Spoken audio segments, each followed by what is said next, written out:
கர்த்தரும் இரட்சகரும் வரப்போகிறதான ராஜாதி ராஜாவும் நியாயாதிபதியுமாயிருக்கிற ஆண்டவர் இயேசு கிறிஸ்துவின் ஈடு இணையற்ற பரிசுத்தமுள்ள மேலான நாமத்திற்கு என்றென்றைக்கும் உள்ள சதா காலங்களிலும் மகிமை உண்டாவதாக. ஆமேன். கிறிஸ்துவுக்குள் மிகவும் அன்பான சகோதர சகோதரிகளே, தேவ பிள்ளைகளே, பரிசுத்தவான்களே, இன்றைக்கு 12/7/2026 ஞாயிற்றுக்கிழமை அதிகாலை சரியாக 3:20. அன்பான தேவ பிள்ளைகளே, இந்த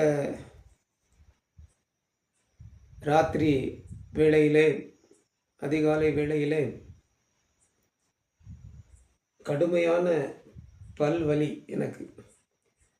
சரிங்களா? ஒரு வாரமாகவே இருக்குது.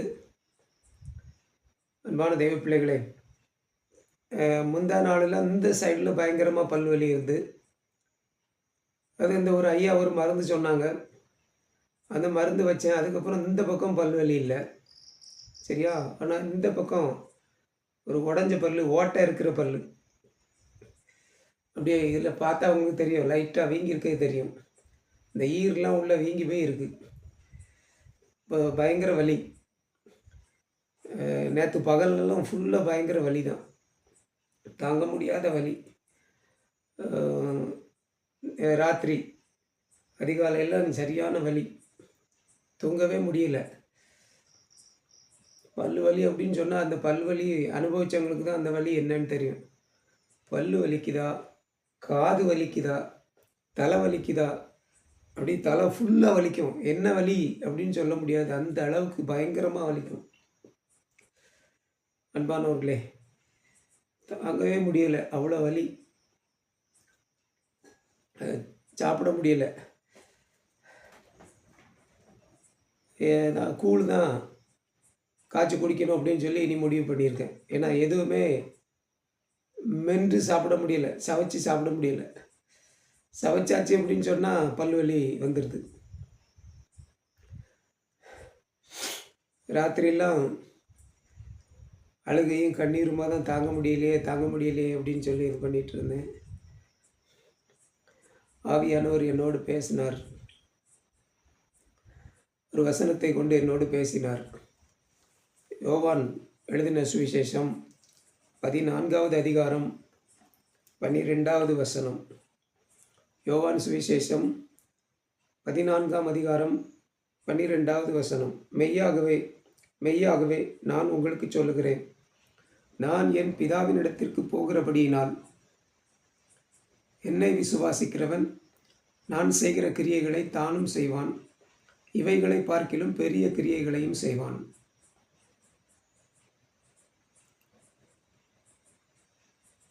இந்த வசனத்தை கொண்டு ஆவியானவர் என்னோடு பேசினார். பல்லு வலிக்கும் இந்த வசனத்துக்கும் என்ன சம்பந்தம் இருக்குது அப்படின்னு சொல்லி நான் கேட்டேன் ஆண்டவர்கிட்ட. நான் படுற இந்த வேதனைக்கும் இதுக்கும் என்ன சம்பந்தம் இருக்குது? ஆவியானவர் சொன்னார், என்னை விசுவாசிக்கிறவன் நான் செய்த கிரியைகளை தானும் செய்வான், இவைகளை பார்க்கிலும் பெரிய கிரியைகளையும் செய்வான் அப்படின்னு ஆண்டவராக இயேசு கிறிஸ்து சொல்கிறார். சரியா? நீ என்னை விசுவாசிக்கிறல்ல, நீ என்னை விசுவாசிக்கிறது உண்மை என்றால் நான் செய்த கிரியைகளை நீயும் செய்ய வேண்டும். சரியா? ஆண்டவர் எனக்கு இந்த அதிகாலையில் என்னோடு பேசினார். அவைகளை பார்க்கிலும், ஆண்டவர் இயேசு கிறிஸ்து செய்தவைகளை பார்க்கிலும் பெரிய கிரியைகளையும் செய்ய வேண்டும், நீ என்னை விசுவாசிப்பது உண்மையானால் என்று இந்த வசனத்தை கொண்டு ஆண்டவர் பேசினார். அது சரிதான் ஆண்டவரே, அதுக்கும் பல்லு வலிக்கும் என்ன சம்பந்தம், நான் படுற வேதனைக்கும் என்ன சம்பந்தம் அப்படின்னு கேட்டேன். சம்பந்தம் இருக்குது அப்படின்னாரு. கல்வாரி சிலுவையில் நான் எவ்வளோ வேதனை அனுபவித்தேன் தெரியும் தானே உனக்கு, அறிந்திருக்கிறாய் அல்லவா அப்படின்னாரு. ஆமாம், கை கால்களில் ஆணி, தலையில் முள்முடி, விழாவில் ஈட்டினால் குத்தி நான் எவ்வளோ வேதனை அனுபவித்தேன். தலையில் முள்முடிலாம் ஒன்று ஒன்று முள் ஒன்றும் ஒவ்வொரு முள்ளும் சும்மா எவ்வளோ நீளம். அப்படிங்க மண்டையில் அப்படி அடித்து இறக்கும்போது உள்ள மூளை வரை போய் இதாக இருக்கும். சரிங்களா? ஒரு முள் இல்லை, அந்த மூடி ஃபுல்லாக. அப்போ நான் என் தலையில் எவ்வளோ வேதனையை நான் அனுபவிச்சிருப்பேன்.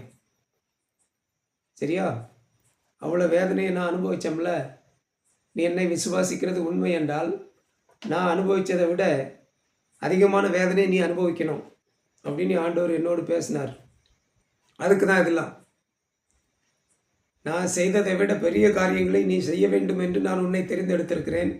ஆகவே நான் செய்ததை விட பெரிய காரியம் அப்படின்னு சொன்ன உடனே எல்லாம் அற்புதங்கள் செய்வது, அடையாளங்கள் செய்வது,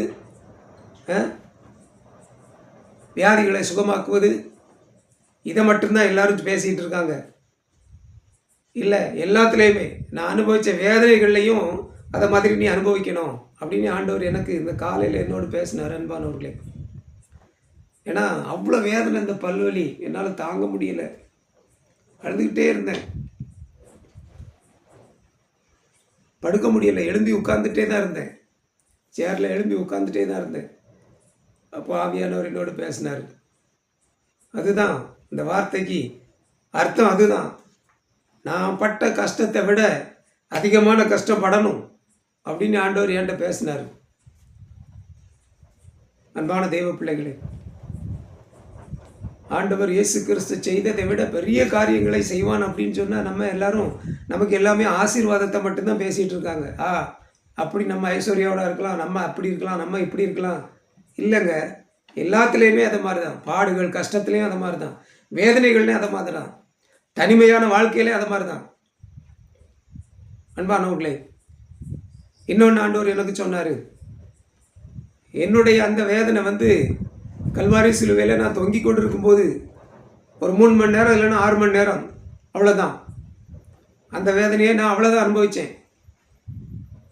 ஒரு 6 மணி நேரம்னு வச்சுக்கேன், இல்லை ஒரு 12 மணி நேரம்னு வச்சுக்கேன், இல்லை ஒரு நாள்னு வச்சுக்கேன்.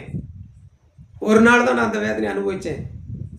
அதை விட பெரிய வேதனை அனுபவிப்போம் அப்படின்னு சொன்னால் உனக்கு 6 மணி நேரம் இல்லை, 12 மணி நேரம் இல்லை, ஒரு நாள் இல்லை, 2 நாள் இல்லை, ஒரு வாரம் இல்லை, ஒரு மாதம் இல்லை, ஒரு வருஷம் இல்லை, பல வருஷம் நீ அனுபவிக்கணும். அதுதான் நான் அனுபவிச்சிட்டு இருக்கேன். பல வருஷங்களாக நான் அனுபவிச்சிட்டு இருக்கிறேன். நான் அனுபவித்த வேதனையை பார்க்கலாம் அதிகமாக பெரிய கிரியைகளை செய்வான் அப்படின்னு சொன்னால் இதுதான் அதில் உண்டு. நீ அனுபவிக்கிற வேதனை எல்லாம் நான் அனுபவிச்சிருக்கேன். நான் அனுமதித்திருப்பது தான். நீ இதை அனுபவித்தே ஆக வேண்டும். ஏனென்றால் என்னை விட பெரிய காரியங்களை நீ செய்ய வேண்டும் என்று நான் உன்னை தெரிந்தெடுத்திருக்கிறேன். இந்த பூமியில் கிறிஸ்துவின் ராஜ்யத்தை ஸ்தாபிப்பதற்காக நான் உன்னை தெரிந்தெடுத்திருக்கிறேன். ஆளுகை செய்வதற்காக நான் உன்னை தெரிந்தெடுத்திருக்கிறேன். ஆகவே இதையும் நீ செஞ்சே ஆகணும். இது இல்லாமல் அது இல்லை அப்படின்னு ஆண்டவர் என்கிட்ட பேசினார். வலிக்க தான் செய்யுது, ஆனால் பேசும்போது அது வந்துடுது, அந்த பலன் வந்துடுது. அன்பான தெய்வ பிள்ளைகளே, கேட்கறதுக்கு கஷ்டமாக தான் இருக்கும், கஷ்டப்படணும். அன்பான தெய்வ பிள்ளைகளே, அதுதான் இந்த வசனத்துக்கு அர்த்தம் அப்படின்னு ஆண்டவர் என்கிட்ட பேசினார். 13வது வசனம், நீங்கள் என் நாமத்தினாலே எதை கேட்பீர்களோ குமாரனில் பிதா மகிமைப்படும்படியாக அதை செய்வேன். சரிங்களா? இதெல்லாம் அனுபவிச்சாதான் ஆண்டவர் அதை செய்வேன் அப்படிங்கிறார். 14வது வசனம், என் நாமத்தினாலே நீங்கள் எதை கேட்டாலும் அதை நான் செய்வேன். வேதனையே அனுபவிக்காம, பாடே அனுபவிக்காம, கஷ்டமே அனுபவிக்காம எதை கேட்டாலும் செய்வேன் அப்படின்னு சொல்லலை. இன்னைக்கு நமக்கு எல்லாமே தவறாகவே போதிக்கப்படுகிறது. அன்பாருடைய, கஷ்டம் இல்லாமல், பாடுகள் இல்லாமல், உபத்திரவம் இல்லாமல், வேதனைகள் இல்லாமல், கண்ணீர் இல்லாமல் ஆசீர்வாதம் இல்லை. அந்த ஆசீர்வாதம் தான் நிலைக்கும். அந்த ஆசீர்வாதம் தான் நிலைத்திருக்கும். அன்பான தெய்வ பிள்ளைகளை, அப்புறம் இன்னொரு வசனத்தை ஆவியானவர் எனக்கு நினைவுபடுத்தினார். ஏன்னா நான் இந்த பூமியில் கிறிஸ்துவின் ராஜ்யத்தை ஸ்தாபிப்பதற்கான அந்த ஊழியத்தை நான் செய்துக்கிட்டு இருக்கேன். அப்போஸ்தலனாகிய பவுல் தீமோத்தேயுக்கு எழுதின 2வது நிருபம் 2வது அதிகாரம் 12வது வசனம். 2 தீமோத்தேயு 2:12. அவரோடே கூட பாடுகளை சகித்தோமானால் அவரோடே கூட ஆளுகையும் செய்வோம். நாம் அவரை மறுதலித்தால் அவரும் நம்மை மறுதலிப்பார். அப்போஸ்தலனாகிய பவுல் எழுதியிருக்கிறார், அவரோடே கூட பாடுகளை சகித்தோமானால் அவரோடே கூட ஆளுகையும் செய்வோம். அன்பான தெய்வ பிள்ளைகளே, அவரோடே கூட ஆண்டவர் இயேசு கிறிஸ்துவோடு கூட ஆளுகை செய்ய வேண்டும் என்றால் அவரோடே கூட அவர் எப்படி பாடுகளை சகித்தாரோ அதுபோல அதைவிட அதிகமான பாடுகளை நாம் சகித்தே ஆக வேண்டும். அப்போதான் ஆளுகை செய்ய முடியும். அப்போதான் இந்த பூமியில் கிறிஸ்துவின் ராஜ்யத்தை ஸ்தாபிக்க முடியும் என்று ஆண்டவர் என்னோடு பேசினார் இன்னைக்கு அதிகாலையில். அன்பான தெய்வ பிள்ளைகளே, பேசும்போது இதெல்லாம் கேட்கும்போது அந்த வேதனைலாம் எனக்கு ஒரு பொருட்டாவே தெரியல. இந்த பல்லுவலி வேதனைலாம் ஒரு பொருட்டாவே தெரியல. அன்பானவர்களே, கர்த்தர் நல்லவர், கர்த்தர் நல்லவர்.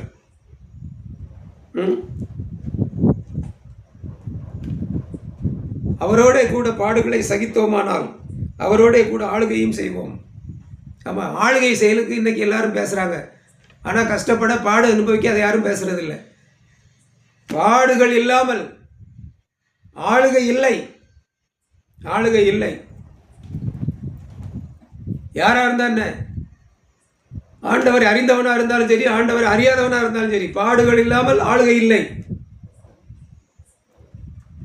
அன்பான தெய்வ பிள்ளைகளே, சரிங்களா? ஆவியானவர் இந்த அதிகாலை வேளையில் என்னோடு பேசினார், என்னை தைரியப்படுத்தினார், என்னை உற்சாகப்படுத்தினார். அன்பான தெய்வ பிள்ளைகளே, மீகா தீர்க்க தரிசன புஸ்தகம் இதான் எனக்கு ஆண்டவர் தந்திருக்கிற, இந்த ஊழியத்துக்கு தந்திருக்கிற தரிசனம். மீகா தீர்க்க தரிசன புஸ்தகம் 4ஆம் அதிகாரம் 10ஆம் வசனம். சீயோன் குமாரத்தியே, பிரசவ ஸ்திரியை போல அம்பாயப்பட்டு வேதனைப்படு. 9வது 10வது வசனம், சரிங்களா? மீகா 4, 9, 10. இப்போதும் நீ சத்தமிட்டு கதறுவானேன், ராஜாவானவர் உன்னிடத்தில் இல்லையோ? உன் ஆலோசனைக்காரர் அழிந்து போனார்களோ? பிரசவிக்கிற ஸ்திரீக்கு ஒத்த வேதனை உனக்கு உண்டாகும். சியோன் குமாரத்தியை, பிரசவ ஸ்திரியை போல அம்பாயப்பட்டு வேதனைப்படு. பிரசவ ஸ்திரீக்கு ஒத்த வேதனை. அன்பானவர்களே, அந்த வேதனை எப்படின்னு அதை அனுபவிச்சவங்களுக்கு தான் தெரியும். அப்படி ஒரு வேதனை உனக்கு உண்டாகும், எனக்கு உண்டாகும். அதை நான் அனுபவிச்சே ஆகணும். பிரசவ ஸ்திரீயின் வேதனை ஒரு மணி நேரம், இல்லைன்னா ஒரு 2 மணி நேரம், இல்லைன்னா ஒரு 3 மணி நேரம், ஒரு 4-5 மணி நேரம்னு வச்சுக்கோங்களேன். அன்பானவர்களே, அவ்வளோதான் பிரசவ ஸ்திரீயின் வேதனை. ஆனால் நான் அதை போல வேதனையை பல வருஷங்கள் அனுபவிக்கணும் ஆண்டவர் எனக்கு ஆரம்பத்திலே கற்றுக் கொடுத்தார். அதெல்லாம் அனுபவித்து வந்துட்டு இருக்கிறேன். இப்போ ஃபைனல் கடைசி கட்டத்தில் வந்து அந்த வேதனைகளுக்கு முடிவு உண்டாக்குற அந்த நேரத்தில் நான் வந்திருக்கேன். அன்பான தெய்வ பிள்ளைகளே, சரிங்களா? மீகா 5:10. சியோன் குமாரத்தியை, பிரசவ ஸ்திரியை போல அம்பாயப்பட்டு வேதனைப்படு. அதான் அந்த வேதனை எனக்கு, அந்த வேதனை எனக்கு. நீ இப்போது நகரத்திலிருந்து புறப்பட்டு வெளிகளில் தங்கி, நகரத்திலிருந்து புறப்பட்டு வெளிகளில் தங்கி. நான் இப்போ நகரத்தில் இல்லை, நான் ஊருக்குள்ளே இல்லை, நான் வெளியே இருக்கேன், ஊருக்கு வெளியே இருக்கேன். நான் இப்போ தனியாக இருக்கேன், நான் இருக்க வீடு தனியாக இருக்குது. இந்த பக்கத்தில் எங்கேயுமே சுற்று வட்டாரத்தில் கிட்டத்தட்ட 1 கிலோமீட்டர் தூரத்தில், சரிங்களா, வீடுகளே இல்லை. எனக்கு ஏதாவது ஒன்று ஆச்சுன்னா யாருக்குமே தெரியாது. வெளிகளில் தங்கி பாபிலோன் வரைக்கும் போவாய், அங்கே விடுவிக்கப்படுவாய். அங்கே கர்த்தர் உன்னை உன் சத்துருக்களின் கைக்கு நீங்களாக்கி மீட்பார். அன்பான தெய்வ பிள்ளைகளே, இந்த வேதனை எனக்கு ஆண்டவர் நியமித்திருப்பது என்பதை ஆண்டவர் என்னோடு பேசினார். ஆகவே இதை நான் அனுபவித்தே ஆக வேண்டும். நான் வேண்டான்னு சொன்னாலும் அவர் விட மாட்டார். ஏன்னா கிறிஸ்துவின் ராஜ்யத்தை ஸ்தாபித்து அவருடைய ஆளுகைக்கு இந்த பூமியை நான் ஆயத்தப்படுத்தணும். அது சாதாரணமான காரியம் இல்லை. சரிங்களா? அதுக்கு முன்னால ஆண்டவர் எனக்கு உள்ள வேதனையை கொடுத்து அதுக்கப்புறம் நான் அதுக்குள்ளே போனோம்னா அது வெற்றிகரமாக இருக்கும். இந்த அதிகாலையில் ஆண்டவர் என்னோடு பேசினார். அன்பான தெய்வ பிள்ளைகளே, முடிவாக சொல்கிறேன், பாடுகள் இல்லாமல், கஷ்டங்கள் இல்லாமல், வேதனைகள் இல்லாமல், உபத்திரவங்கள் இல்லாமல், கண்ணீரின் அனுபவம் இல்லாமல் ஆளுகை செய்ய முடியாது. ஆசீர்வாதத்தை சுதந்திரிக்க முடியாது. அப்படி வருகிற குறுக்கு வழியில் வருகிற ஆசீர்வாதம், ஆளுகை நிலைத்து நிற்காது, நிலைத்து நிற்காது. அன்பான தெய்வ பிள்ளைகளே, கர்த்தர் தாமே உங்கள் ஒவ்வொருவரையும் ஆசீர்வதிப்பாராக. Amen, amen, amen. Praise the Lord. Thank you Jesus.